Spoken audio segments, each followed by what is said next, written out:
خزاں کی مبارک عید نرسنگوں کی عید آ چکی ہے۔ یہ کہا جا سکتا ہے کہ خزاں کی عید جو آج ہم منا رہے ہیں واقعی بامعنی اور مبارک عید ہے۔ مجھے امید ہے کہ ہمارے تمام آسمانی خاندانی اراکین نرسنگوں کی عید سے لے کر عید قیام کے آخری دن تک پرفضل طور پر ان عیدوں کو منا کر باپ اور ماں سے روح القدس کی باکثرت برکات حاصل کریں گے۔ آج ہم نرسنگوں کی عید کے آغاز پر ایک نظر ڈالتے ہیں۔ 3500 سال پہلے موسیٰ نے کوہ سینا پر 10 احکام کی پہلی لوحیں حاصل کرنے کے لیے خدا کے ساتھ 40 دن اور 40 راتیں گزاری تھیں۔ اس وقت کے دوران اس نے روزہ رکھا تھا، نہ روٹی کھائی نہ پانی پیا۔ پہاڑ کے نیچے رہنے والے اسرائیلیوں نے سوچا کہ موسیٰ مر گیا ہوگا، کیونکہ موسیٰ کھانا یا پانی لیے بغیر پہاڑ پر چڑھ گیا تھا۔ نتیجتاً انہوں نے سونے کے بچڑے کا بت بنایا اور اس کی پرستش کی اور اس کے گرد کھاتے پیتے اور ناچتے ہوئے اپنے آپ کو بت پرستی سے ناپاک کیا۔ خدا ان کے رویے سے سخت ناراض ہوئے تھے۔ 10 احکام میں سے پہلا حکم کیا ہے؟ یہ ہے میرے حضور تو غیر معبودوں کو نہ ماننا، اور دوسرا تو اپنے لیے کوئی تراشی ہوئی مورت نہ بنانا۔ یہ وہ قوانین ہیں جن کو توڑنے سے خدا نے سختی سے منع کیا ہے۔ یہ دیکھتے ہوئے کیا یہ شدید پریشان کن نہیں ہے کہ ایسی صورتحال پیش آئی؟ اسی لیے موسیٰ کو پتھر کی 2 لوحیں دینے کے بعد خدا نے کہا نیچے چلے جا، کیونکہ تیرے لوگوں نے نفرت انگیز گناہ کیا ہے۔ جب موسیٰ پتھر کی دونوں لوحیں لیے ہوئے پہاڑ سے نیچے اترا تو اس نے لوگوں کے تمام کاموں اور رویوں پر نظر کی اور اس کا غضب بھڑکا۔ پھر اس نے ان لوحوں کو اپنے ہاتھوں سے پٹک دیا اور ان کو پہاڑ کے نیچے توڑ ڈالا۔ موسیٰ کے پہاڑ سے نیچے اترنے کے بعد خدا نے اسرائیلیوں کی تمام خطاؤں کی نشاندہی کی، اور اسی دن گناہ کرنے والوں میں سے تقریباً 3000 لوگ المناک طور پر مارے گئے۔ بعد میں لوگوں نے اپنی بے وفائی پر توبہ کی اور خلوص دل سے خدا سے معافی مانگی۔ جب خدا نے ان کی توبہ دیکھی تو اس نے موسیٰ کو ہدایت دی کہ مقدس کیلنڈر کے 6 مہینے کے پہلے دن کوہ سینا پر آؤ تاکہ 10 احکام کی دوسری لوحیں حاصل کرے۔ 6 مہینے کے پہلے دن موسیٰ کوہ سینا پر گیا اور اس نے مزید 40 دن روزہ رکھا۔ پھر وہ پتھر کی دونوں لوحیں لے کر 40ویں دن یعنی 7ویں مہینے کے 10ویں دن نیچے آیا۔ خدا نے اس دن کو کفارے کے دن کے طور پر منتخب کیا تاکہ یادگاری کی جا سکے کہ کیسے خدا نے اسرائیلیوں کو ان کے گناہوں کی معافی دی تھی۔ پس ہر سال اس بات کو یقینی بنانے کے لیے کہ وہ کفارے کے دن کو نہ بھولیں، 10 دنوں تک نرسنگے پھونکے جاتے تھے۔ یہ اسرائیلیوں کو بیدار کرنے کے لیے تھا اور انہیں یہ اشارہ دینا تھا کہ یہ اپنے گناہوں سے توبہ کرنے اور کفارے کے دن پر اپنے گناہوں کے کفارے کی تیاری کرنے کا وقت ہے۔ یہ عید نرسنگوں کی عید کہلاتی ہے۔ یہ مقدس کیلنڈر کے 7ویں مہینے کا پہلا دن ہے جو کہ آج ہے۔ اس لیے آج ہمارے لیے مکمل طور پر کفارہ دینے کا وقت ہے اور ان تمام گناہوں کے لیے توبہ کریں جو ہم نے آسمان پر اور اس زمین پر کیے تھے، بشمول وہ گناہ بھی جو ہم نے یہ جانے بغیر کیے تھے کہ وہ گناہ ہیں۔ ایسا کرتے ہوئے ہم خدا سے دعا کرتے ہیں کہ وہ ہمارے لیے ایک بار پھر خدا کا فضل حاصل کرنے اور اپنے ابدی آسمانی گھر کو لوٹنے کی راہ کھولیں۔ نرسنگوں کی عید سے شروع کر کے 10 دنوں تک ہم صبح اور شام دونوں وقت دعائیں کرتے ہیں۔ اس وقت سے ہم اپنا جائزہ لینے اور خدا کے ہم پر بخشے گئے فضل کے لیے ایک بار پھر شکر گزاری کرتے ہیں۔ اس لیے آج ہم نرسنگوں کی عید کے مفہوم پر غور کرتے ہیں۔ پرانا عہد نامہ نبوتوں سے بھرا پڑا ہے جبکہ نیا عہد نامہ ان کی تکمیل ہے۔ آسمان میں خدا کو دھوکہ دینے اور اس زمین پر پھینکے جانے کے گناہ سے لے کر اب تک ہم نے جتنے بھی گناہ کیے ہیں ان پر غور کرتے ہوئے حتیٰ کہ اب تک ہم نجات اور خدا کے فضل کے لیے شکر گزاری کرنے میں کم ہیں جو خدا نے ہمیں بخشا ہے۔ پھر بھی ہم نے اب تک اپنے ایمان کی زندگی کا درست طریقہ طے نہیں کیا ہے۔ بعض اوقات ہم دنیاوی خواہشات کو مکمل طور پر چھوڑنے سے قاصر رہتے ہیں حالانکہ ہم آسمان کی راہ پر ہیں۔ کہنے کا مطلب یہ ہے کہ ہم ایسی زندگیاں گزار رہے ہیں جو مکمل طور پر کسی ایک راہ یا دوسری راہ سے وابستہ نہیں ہیں۔ نرسنگوں کی اس عید سے لے کر کفارے کے دن تک ہمیں توبہ کرنی چاہیے اور ایسی زندگیاں گزارنے کے لیے خدا سے کفارہ مانگنا چاہیے۔ جیسا کہ مکاشفہ کی کتاب کے باب 3 میں لکھا ہے کہ نہ گرم ہونا نہ سرد ہونا کیونکہ یہ بھی سنگین گناہ سمجھا جا سکتا ہے۔ اگر اسے گناہ نہ سمجھا جاتا تو خدا کیوں کہیں گے پس چونکہ تو نہ تو گرم ہے نہ سرد بلکہ نیم گرم ہے اس لیے میں تجھے وہ کیا کریں گے اپنے منہ سے نکال پھینکنے کو ہوں۔ خدا کے آسمان سے ہمارے بے شمار گناہوں کو معاف کرنے کے باوجود ہمارا ایمان ان کے فضل کا درست طور پر شکر ادا کرنے میں ناکام رہا ہے۔ اس کے علاوہ ہم نے ابھی تک ان احکام پر مکمل طور پر عمل نہیں کیا جو انہوں نے ہمیں دیے ہیں۔ خدا کی طرف سے ظاہر کردہ سچائی ہونے کے باوجود ہمیں اس پر اعتماد نہیں ہے۔ مجھے امید ہے کہ دعائیہ ہفتہ کے دوران ہماری دعائیں ہمیں ایسی زندگی گزارنے کے لیے مکمل طور پر توبہ کرنے کی ترغیب دیں گی۔ اس لیے آج میں آپ کے ساتھ مل کر ان تمام مسائل پر واضح بعنوان 10 کنواریوں کی تمثیل اور سچائی پر اعتماد کے ساتھ احتیاط سے غور کرنا چاہوں گا۔ جب ہم متی باب 25 پر غور کریں تو ہم 10 کنواریوں کی تمثیل دیکھ سکتے ہیں۔ ہم متی کی انجیل باب 25 کی طرف جاتے ہیں۔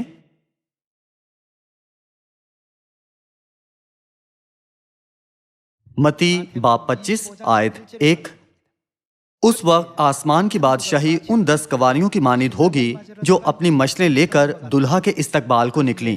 ان میں 5 بیوقوف اور 5 عقل مند تھیں۔ جو بیوقوف تھیں انہوں نے اپنی مشلیں تو لے لیں مگر تیل اپنے ساتھ نہ لیا، مگر عقل مندوں نے اپنی مشلوں کے ساتھ اپنی کپیوں میں تیل بھی لے لیا۔ تیل کسے ظاہر کرتا ہے؟ یہ ایمان کو ظاہر کرتا ہے۔ آیت 5 دیکھتے ہیں۔ اور جب دلہا نے دیر لگائی تو سب اونگنے لگی اور سو گئیں۔ آدھی رات کو دھوم مچی کہ دیکھو دلہا آ گیا، اس کے استقبال کو نکلو۔ اس وقت وہ سب کنواریاں اٹھ کر اپنی اپنی مشلیں درست کرنے لگیں، اور بیوقوفوں نے عقل مندوں سے کہا کہ اپنے تیل میں سے کچھ ہم کو بھی دے دو کیونکہ ہماری مشلیں بجھی جاتی ہیں۔ عقل مندوں نے جواب دیا کہ شاید ہمارے تمہارے دونوں کے لیے کافی نہ ہو، بہتر یہ کہ بیچنے والوں کے پاس جا کر اپنے واسطے مول لے لو۔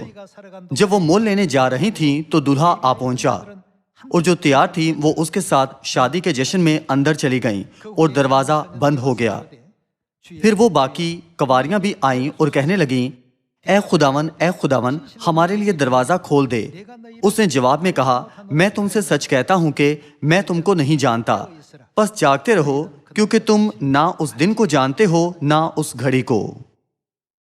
5 بیوقوف کنواریوں نے غلط فیصلہ کیا اور 5 عقل مند کنواریوں نے صحیح فیصلہ کیا۔ 5 بیوقوف کنواریوں نے کچھ ایسا کیا جس سے وہ ابدی پچھتاوے میں مبتلا رہیں۔ انہوں نے آپس میں کہا دلہا کے آنے کے وقت تیاری کرنے میں دیر نہیں لگے گی، تاہم بہت دیر ہو چکی تھی۔ ہمارا ایمان ہمیشہ تیار رہنا چاہیے، ہمیں ہرگز تھکاوٹ کی حالت میں نہیں پڑنا چاہیے۔ 10 کنواریوں کی تمثیل میں یہ کہا گیا ہے کہ ان میں 5 بیوقوف اور 5 عقل مند تھیں۔ 5 عقل مند کنواریاں دلہا کے ساتھ شادی کی ضیافت میں گئیں، مگر 5 بیوقوف کنواریاں نہ جا سکیں۔ یہ ایک نبوت ہے جو پیشن گوئی کرتی ہے کہ مستقبل میں کیا ہوگا۔ 5 عقل مند کنواریوں نے اپنی مشلوں کے ساتھ کیا تیار کیا تھا؟ انہوں نے تیل تیار کیا تھا۔ بیوقوف کنواریوں کے بارے میں کیا خیال ہے؟ بیوقوف کنواریوں نے اپنی مشلیں تو لے لیں مگر تیل اپنے ساتھ نہ لیا۔ بھائیوں اور بہنوں، اگر مشل ہو تو کیا فطری طور پر اسے کارآمد ہونے کے لیے تیل کی ضرورت نہیں ہوتی؟ عقل مند کنواریوں نے مشلیں اور تیل دونوں تیار کیا۔ اور بیوقوف کنواریوں نے صرف مچھلیں تیار کی اور تیل تیار نہیں کیا۔ آپ سب باپ اور ماں نے ہمیں مشل کے مفہوم کے بارے میں کیا سکھایا جسے تیل سے بھرنے کی ضرورت ہے؟ کیا انہوں نے ہمیں نہیں سکھایا کہ یہ اس سچائی کو ظاہر کرتی ہے جو ہمارے پاس ہے؟ تیل کے بارے میں کیا خیال ہے؟ انہوں نے ہمیں سکھایا کہ یہ ایمان کو ظاہر کرتا ہے جو تاریک دنیا کو روشن کر سکتا ہے۔ اس لیے ان کی تعلیم کی بنیاد پر ہم سمجھ سکتے ہیں کہ عقلمند کنواریوں کا خدا پر غیر متزلزل ایمان تھا اور انہیں خدا کی تعلیمات پر اعتماد تھا۔ بیوقوف کنواریوں کے بارے میں کیا خیال ہے؟ اگرچہ وہ سچائی میں تھیں پر ان کے پاس ضروری تیل یعنی ایمان کی کمی تھی۔ اگر ہمیں خدا کی سکھائی گئی سچائی پر یقین نہیں ہے اور دوسروں کے سامنے اعتماد کے ساتھ اس کی گواہی نہیں دے سکتے تو کیا ہم کہہ سکتے ہیں کہ ہم اس زمین پر آنے والے خدا پر ایمان رکھتے ہیں؟ ہمیں پر اعتمادی سے کہنا چاہیے کہ چونکہ یہ خدا کی سکھائی ہوئی سچائی ہے اس لیے یہی وہ سچائی ہے جو دنیا کو بچائے گی۔ ساری دنیا میں صرف ایک کلیسیا ہے جو دنیا کو بچا سکتی ہے۔ یہ کون سی کلیسیا ہے؟ World mission society, church of God. خدا خود اس زمین پر ان آسمانی گناہگاروں کے لیے آئے تھے جن کا مقدر ابدی موت تھا۔ ہمارے پاس جہنم میں جانے کے سوا کوئی چارہ نہیں تھا، لیکن خدا نے زندگی کی راہ یعنی نجات کی راہ کھولی اور ہم پر اپنا تمام فضل نازل کیا تاکہ ہم آسمان کی بادشاہی میں جا سکیں۔ مذکورہ بالا تمام وجوہات کی بنا پر ہمیں اس سچائی پر مطلق اعتماد کے ساتھ ساتھ اس پر پختہ اعتقاد رکھنا اور اس پر فخر کرنا چاہیے۔ نیز ہمارے پاس سچائی پر فخر کرنے والا ایمان ہونا چاہیے اور اپنے آس پاس موجود لوگوں کو سرگرمی سے اسے بانٹیں۔ ہمیں کسی کے بھی سامنے پر اعتمادی سے کہنا چاہیے کہ جب تک آپ ہماری آسمانی ماں پر ایمان نہیں رکھتے آپ بچائے نہیں جا سکتے۔ جب تک آپ مسیح آن سنگ ہونگ پر ایمان نہیں رکھتے آپ بچائے نہیں جا سکتے، کیونکہ آسمان کے تلے آدمیوں کو کوئی دوسرا نام نہیں بخشا گیا جس کے وسیلہ سے ہم نجات پا سکیں۔ ہمیں اپنے ایمان کے ایک ایسے مقام پر ہونا چاہیے جہاں اب ہم اس طرح فخر کر سکتے ہیں۔ ہمیں خود سے پوچھنے کی ضرورت ہے کیا میرے پاس ایمان کا تیل ہے یا نہیں؟ یہاں واضح طور پر ان لوگوں کے درمیان فرق کیا گیا ہے جن کے پاس تیل ہے اور جن کے پاس صرف مشل ہے۔ اسی لیے خدا ہمیں منادی کرنے کی ضرورت کے بارے میں تعلیم دیتے ہیں۔ لہٰذا منادی کو اس بات کی تصدیق کرنے کے طور پر دیکھا جا سکتا ہے کہ آیا ہم میں ایمان کا تیل ہے یا نہیں۔ جن تعلیمات کی ہم منادی کرتے ہیں وہ ہمارے ذاتی خیالات نہیں ہیں۔ ہم نے کس کی تعلیمات میراث میں پائی ہیں؟ اگر ہم یہ یقین رکھتے ہیں کہ مسیح آن سنگ ہونگ ہی وہ سچے مسیح ہیں جو اس زمین پر بنی نوع انسان کو بچانے آئے تھے تو ہمارے پاس اور کیا ہونا چاہیے؟ ہمیں ان کی تعلیمات پر یقین رکھنا چاہیے اور اس یقین کو دوسروں تک پہنچانا چاہیے۔ ذرا سوچئے کہ ایلیا کے وقت میں اسرائیلیوں کے ایمان کی کیا حالت تھی۔ 850 جھوٹے نبی تھے جنہوں نے اس وقت بال اور یسیرت کی پرستش کی تھی جب یہوہ خدا پر ایمان رکھنے والے ایلیا نے ان کی مخالفت کی تھی۔ تاہم اسرائیلی جو اپنے سامنے یہ سب ہوتے دیکھ رہے تھے وہ کس کی طرف تھے؟ وہ اپنے اعتقاد میں ڈگمگاتے ہوئے اپنے آپ سے پوچھتے تھے کہ اس طرف ہوں یا اس طرف۔ ہم غور کرتے ہیں کہ اگرچہ اسرائیلی خدا کے برگزیدہ لوگوں کے طور پر چنے گئے تھے، دوسرے الفاظ میں اگرچہ ان کے پاس مشل تھی پھر بھی ان میں کس چیز کی کمی تھی؟ ان کے پاس تیل یعنی خدا پر ایمان نہیں تھا، اسی لیے وہ سچ اور جھوٹ میں فرق کرنے کے قابل نہیں تھے۔ وہ اس حقیقت سے الجھن میں پڑے کہ بال اور یسیرت کی پرستش کرنے والے بہت طاقتور لگتے تھے۔ ایزبل ملکہ بھی بال اور یسیرت کی پرستش کرتی تھی۔ مزید برآں ان کے کاہنوں کی تعداد بھی بہت زیادہ تھی۔ جب انہیں قربانیاں کرتے ہوئے دیکھتے تو یہ بہت متاثر کن لگتا تھا۔ تاہم خدا کے لوگوں کی طرف سے تعداد بہت کم تھی اور سب کچھ ہر لحاظ سے پست اور بے وقت نظر آتا تھا۔ لوگ ڈگمگا گئے حالانکہ انہوں نے یہ دعویٰ کیا تھا کہ وہ یہوہ خدا پر ایمان رکھتے ہیں۔ آخرکار کیا ایلیا نبی نے ان تمام جھوٹے نبیوں کا مقابلہ نہیں کیا تھا؟ وہ صبح سے لے کر شام کی قربانی کے وقت تک اپنے دیوتاؤں کے نام پکارتے رہے، لیکن آسمان سے کوئی جواب نہیں آیا۔ تب وہاں جمع ہونے والوں کے سامنے ایلیا نے ان سب کو شکست دی تھی۔ اس نے کہا، جیسا کہ تم نے دیکھا کہ ان کے دیوتا کچھ بھی نہیں ہیں ان کے دیوتا محض انسان کی بنائی گئی مصنوعی تخلیق ہیں، ہمارے خدا ان کی طرح نہیں ہیں۔ ایلیا نے لوگوں کو اپنے نزدیک آنے دیا اور خدا کے حضور قربانی گزرانی۔ جب اس نے مذبح کو مرمت کیا اور اس پر سوختنی قربانی چڑھائی اور پھر خدا سے دعا کی، تو کیا ایک معجزانہ واقعہ رونما نہیں ہوا تھا، جہاں آسمان سے آگ نازل ہوئی اور سوختنی قربانی کو بھسم کر دیا اور اس پانی کو جو کھائی میں تھا چاٹ لیا۔ اس وقت جب لوگ ہچکچا رہے تھے تو ایلیا مایوسی سے چلایا۔ اس نے پوچھا، تم کب تک دو خیالوں میں ڈاواں ڈول رہو گے؟ اس کی وجہ یہ تھی کہ روحانی نقطہ نظر سے ان کا تیل ختم ہو گیا تھا۔ اگرچہ وہ خدا کے برگزیدہ لوگ ہونے کے رتبے پر تھے، پر ان کے پاس تیل نہیں تھا، اس لیے ان میں بتوں کی پہچان کرنے کے لیے مناسب سمجھ نہیں تھی اور نہ ہی انہیں خدا پر یقین تھا۔ آخرکار ایلیا کے فتح پانے اور بال کے تمام نبیوں کو مٹانے کے بعد آخر میں لوگوں نے کیا کہا تھا؟ انہوں نے کہا، خداوند وہی خدا ہے۔ اگر ہم خود سوچیں، کیا اس وقت میرے پاس ایمان کا تیل ہے یا نہیں؟ اس سوال کا جواب تب ملتا ہے جب ہم خدا پر اپنے ایمان کا مظاہرہ کرتے ہیں۔ یہ اس بات کا مظاہرہ ہے کہ ہم کتنی پر اعتمادی سے اپنی آسمانی ماں کی سچائی کو بہت سے دوسرے لوگوں پر ظاہر کرتے اور گواہی دیتے ہیں۔ کیا یہ اس بات کی نشاندہی نہیں کرتا کہ ہمارے پاس ایمان کا تیل ہے؟ اسی لیے خدا نے ہمیں اس دنیا میں رہتے ہوئے خاطر جمع رکھنے کو کہا ہے۔ یوحنا کی کتاب باب 16 سے دیکھتے ہیں۔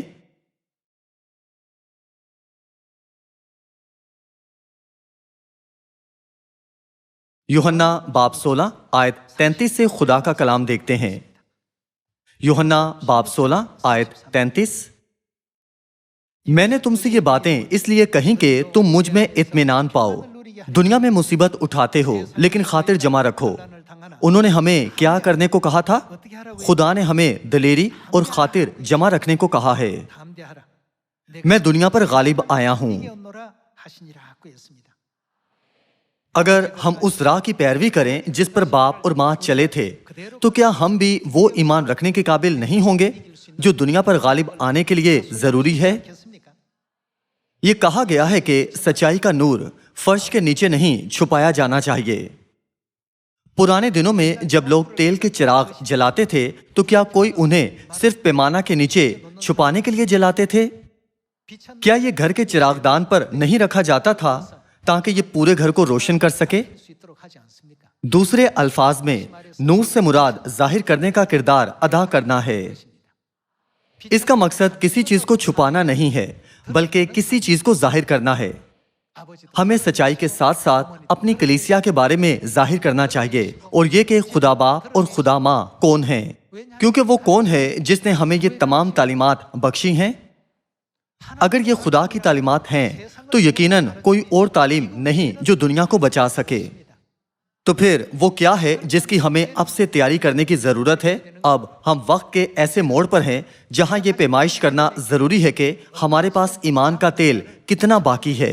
ہمیں صرف چراغ رکھنے سے، یعنی محض ظاہری طور پر خدا کی کلیسیا کا رکن ہونے سے پرسکون نہیں ہونا چاہیے۔ اس کی بجائے ہمیں ان تمام سچائیوں کے بارے میں مکمل یقین ہونا چاہیے جو خدا نے ہم پر ظاہر کی ہیں۔ ہمیں ایمان کے اس قیمتی وقت کو، یعنی ایک ایسے وقت کو جہاں ہم خدا باپ اور خدا ماں کی تعظیم کر سکتے ہیں، سب سے پرمسرت وقت گرداننا چاہیے اور آخر تک اس راہ پر چلنے کا مکمل طور پر عزم کرنا چاہیے۔